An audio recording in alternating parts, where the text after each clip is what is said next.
মামবাড়ি দুইজন যুবকরে মানসিকভাবে টর্চারিং করা হয়েছে গরু চোর বলিয়ে, এটা নিয়ে আপনার প্রতিক্রিয়া কী থাকে? তীব্র ভাষায় নিন্দা জানাই এবং সমাজে এইসব উশৃঙ্খলতার কোনো অবস্থায় মানা যেত না। এটার লোকে যতটুকু কঠোর শাস্তি লাগে ডিস্ট্রিক্ট অ্যাডমিনিস্ট্রেশন এবং পুলিশ অ্যাডমিনিস্ট্রেশনের সঙ্গে আমার কথা হয়েছে।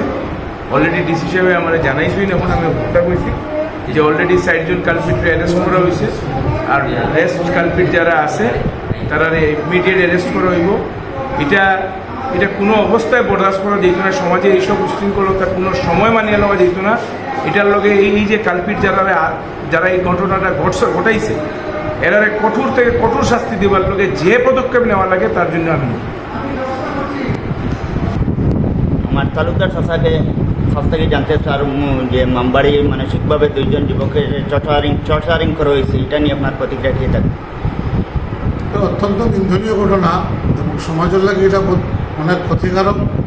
এটা অলরেডি আমিও ডিস্ট্রিক্ট কমিশনার এবং স্পেশাল সুপারিনটেন্ডেন্ট অফ পুলিশে যোগাযোগ করছি এবং তারা কমিটমেন্ট দিচ্ছে এটার উপযুক্ত তদন্তক্রমে ব্যবস্থা নেওয়া হইব। এবং হেজাবাদ এমএলএ সাহেবের কাছ থেকে জানলাম যে কিছু মানুষ পুলিশে উঠেছে, বাকি মানুষ উঠেই ব্যবস্থা করে।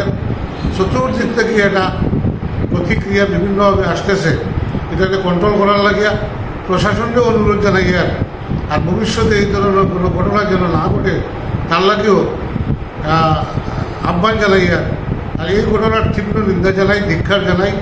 ভবিষ্যতে এই ধরনের ঘটনা যেন না হয় আর তার প্রতি প্রত্যাশা থাকবে।